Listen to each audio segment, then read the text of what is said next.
Jean, chapitre 2. 3 jours après, il y eut des noces à Cana en Galilée. La mère de Jésus était là, et Jésus fut aussi invité aux noces avec ses disciples.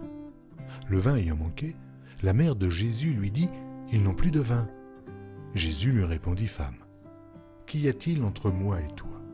Mon heure n'est pas encore venue. » Sa mère dit au serviteur « Faites ce qu'il vous dira. » Or, il y avait là 6 vases de pierre destinés aux purifications des Juifs et contenant chacun 2 ou 3 mesures.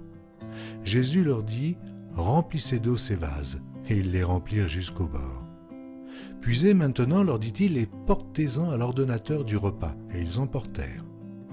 Quand l'ordonnateur du repas eut goûté l'eau changée en vin, ne sachant d'où venait ce vin, tandis que les serviteurs, qui avaient puisé l'eau, le savaient bien, il appela l'époux et lui dit « Tout homme sert d'abord le bon vin, puis le moins bon, après qu'on s'est enivré. Toi, tu as gardé le bon vin jusqu'à présent. » Tel fut à Cana, en Galilée, le premier des miracles que fit Jésus.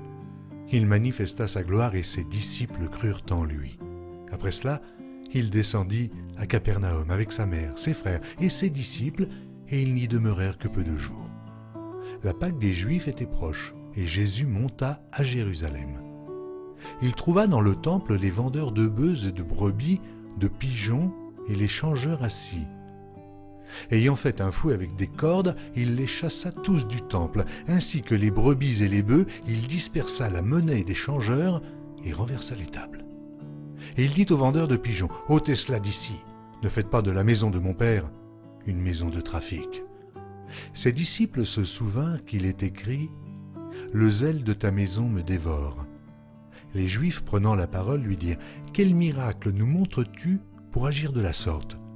Jésus leur répondit, « Détruisez ce temple, et en 3 jours, je le relèverai. » Les Juifs dirent, « Il a fallu 46 ans pour bâtir ce temple, et toi, en 3 jours, tu le relèveras. » Mais il parlait du temple de son corps.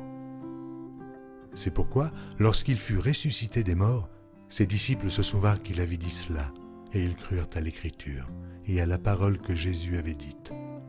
Pendant que Jésus était à Jérusalem à la fête de Pâques, plusieurs crurent en son nom, voyant les miracles qu'il faisait.